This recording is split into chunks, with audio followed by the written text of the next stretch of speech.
ये विषय गंभीर है। अगर आप पूरा सुनेंगे तो शायद समझ पाएँगे, अन्यथा आप बीच में कुछ भी जज करके जा सकते हैं। क्या हो जब कोई नॉन ब्राह्मण व्यक्ति जो कि ब्राह्मण नहीं है, ना जन्म के द्वारा, ना कर्म के द्वारा, और वो वेद शास्त्र बिना पढ़े ज्योतिष का ज्ञान ले ले या फिर केवल हिंदी के ग्रंथों को पढ़ करके ज्ञान प्रदान करना आरंभ कर दे, फिर वो किसी भी वर्ण से क्यों ना आता हो, क्षत्रिय वर्ण का हो, वैश्य वर्ण का हो, शूद्र वर्ण का हो, मनाही किसी के लिए भी नहीं है, परंतु नियम सर्वोपरि होते हैं। जैसे यजुर्वेद पढ़ने के लिए यज्ञोपवीत अति आवश्यक है, और एक ब्राह्मण के लिए संध्या वंदन उसका मूल है, गायत्री ब्राह्मण का मूल है। और इन सब कर्मों को करने के पश्चात जब एक ब्राह्मण वेद का पाठ करता है या ज्योतिष की विद्या को ग्रहण करता है और फिर लोगों से कंसल्ट करता है, तो वो कार्य करती है विद्या।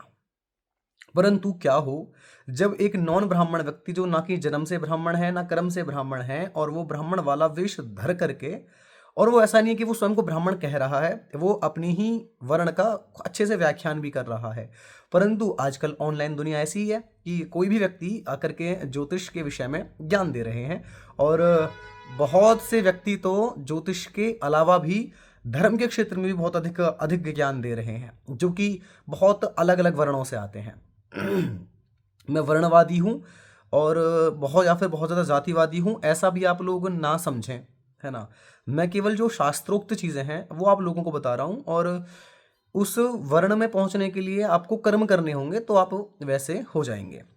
तो होता क्या है, जब वो लोग सीख लेते हैं तो वो उस धर्म की गरिमा को या फिर ज्योतिष की गरिमा को या फिर जो उपाय वो बताते हैं वो सब, या फिर वेद के मंत्रों की महिमा को भंग करना आरंभ कर देते हैं, बर्बाद करना आरंभ कर देते हैं, क्योंकि वो पूर्ण रूप से व्यापारिक ढंग से उस कार्य को करते हैं। उनका ऐसा कोई भी इंटेंशन नहीं होता कि इस चीज़ से हमारे धर्म को कोई लाभ होना चाहिए, या इस चीज़ से हमारे कार्य को कोई लाभ होना चाहिए, या फिर जिस ज्योतिष का विश्वास लोगों पर बना रहे या बढ़े, ऐसा कार्य होना चाहिए। उन्हें बस इतना रहता है कि वो फिर उन चीज़ों को बताने लग जाते हैं जो कि हमेशा से ऋषियों ने गुप्त रखी, या फिर जो हमेशा से ऐसी पुस्तकों के अंदर रखी गई जो कि किसी को नहीं बतानी थी। उदाहरण के तौर पर जैसे विज्ञान भैरव तंत्र है।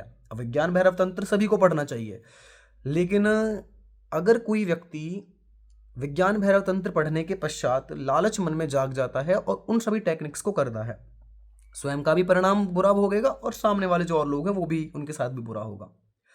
इन सभी चीज़ों के अलावा यदि कोई व्यक्ति रावण संहिता का पाठ करता है, अब रावण संहिता को पढ़ने के पश्चात उसमें ज्योतिष का भी बहुत अच्छा ज्ञान है, उसमें हर एक चीज़ का ज्ञान है। रावण संहिता के अंदर औषधियों का भी ज्ञान है, रावण संहिता के अंदर व्यवहारिक जीवन का भी ज्ञान है, और दैनिक दिनचर्या का भी उसके अंदर ज्ञान है। अब जो व्यक्ति केवल उस उद्देश्य से पढ़ेगा कि इसमें से कुछ कंटेंट ढूंढ लूँ और लोगों को दे दूँ, तो ना तो वो उस धर्म की गरिमा को निभा पाएगा, और ना ही स्वयं का कुछ योगदान उस संस्कृति में दे पाएगा। तो वो क्या करेगा, वो केवल व्यापार करना आरंभ कर देगा। ब्राह्मण क्या करते हैं, वो संध्योपासन करते हैं और गायत्री करते हैं, वेद मंत्र का पाठ करते हैं विधि पूर्वक। जैसे कि मैं 8-9 वर्ष की अवस्था में गुरुकुल गया, मेरा यज्ञोपवीत संस्कार तभी हुआ। उसके बाद मैं काबिल हुआ ज्योतिष पढ़ने का, या फिर मैं काबिल हुआ, बहुत से लोग बोलते हैं ज्योतिष पढ़ने के लिए यज्ञोपवीत आवश्यक नहीं है। क्यों आवश्यक नहीं है भाई, ज्योतिष भी तो वेद का ही षष्ठम अंग है ना। तो आवश्यक है ज्योतिष पढ़ने के लिए भी यज्ञोपवीत संस्कार। यज्ञोपवीत संस्कार उतना ही आवश्यक है ज्योतिष पढ़ने के लिए जितना कि गायत्री मंत्र जपने के लिए भी यज्ञोपवीत आवश्यक है। अब उस व्यक्ति को इनके विषय में कुछ भी नहीं पता, वो बस गूगल से उठाने हैं चीज़ें और उधर कर देनी है। वो ऐसी विद्याएं लोगों को बताना आरंभ कर देता है, वशीकरण की, टोने टोटके, जिससे कि वो सभी लोग जो कि जिनको इंस्टेंट चीज़ें चाहिए वो उनके बहकावे में आ जाते हैं, और उनको उसका कोई फ़ायदा नहीं मिलता, और बाद में जाकर के वो ज्योतिष पर ही गलत की मोहर लगा देते हैं। कितना बड़ा अंधविश्वास इससे फैलता है। इसीलिए मैं ऐसा कहना चाहता हूँ कि ब्राह्मणों ने जो चीज़ें रखी संस्कृति को बनाने के लिए, ब्राह्मण को ऐसे ही युग निर्माता नहीं कहा गया। मैं ब्राह्मण हूँ इसलिए नहीं कह रहा हूँ। उनका त्याग, तप, बलिदान, अगर आपको आनंद भी चाहिए अपने जीवन में और आपको प्रसिद्धि भी चाहिए अपने जीवन में, तो दोनों एक साथ संभव नहीं हो पाएगा, आपको त्याग करना पड़ेगा किसी ना किसी चीज़ का। तो ब्राह्मणों ने वो त्याग किया, वो त्याग कर रहे हैं। कुछ लोग बोलेंगे कि सभी ब्राह्मण ऐसे नहीं होते, तो ध्यान दें यहाँ पर मेरा तात्पर्य केवल उन ब्राह्मणों से है जो कि गुरुकुल के पढ़े हुए हैं और वेद पाठी ब्राह्मण हैं, केवल वही। अब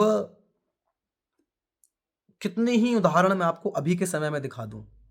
देवव्रत जी हैं, वेद मूर्ति श्री देवव्रत रेखे, महाराष्ट्र अहिल्यानगर से। उन्होंने यजुर्वेद का पारायण किया मंत्रों का पूरा, और 22 लाख के करीब करीब मंत्र बैठे जो उन्होंने लगातार कंटिन्यू बोले, बिना रुके बोले उन्होंने। अब उसके लिए बहुत लोग उनकी अवहेलना कर रहे हैं। तो जो इसको आप बस एक उस तरीके से देखो कि मेमोरी पावर कितनी शार्प है, या फिर ब्रेन पावर कितनी ज़्यादा हाई होगी उनकी कि इतनी चीज़ों को एक साथ स्टोर कर पाए। और अब वो 100% उस पारायण जो उन्होंने किया है, वो कुछ ना कुछ नई खोज अवश्य करेंगे वेद क्षेत्र में। घन पाठ अभी लिखा है काशी में, जो कि स्वामी अभिमुक्तेश्वरानंद जी जो शंकराचार्य हैं, उन्होंने उसको अभी प्रकार उनके द्वारा उसको लोगों के समक्ष पब्लिश किया गया। तो उसको उन्होंने लिखा लगातार बैठ करके नियमों का पालन करते हुए।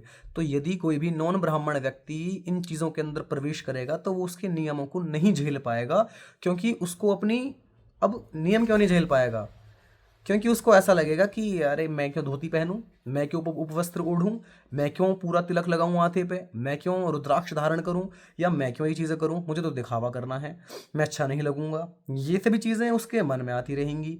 अब जब ये मन में आती रहेंगी चीज़ें, तो वो उस कार्य को नहीं कर पाएगा जो उसको योगदान करना चाहिए, उस संस्कृति में, उस विधि में जो योगदान करना चाहिए।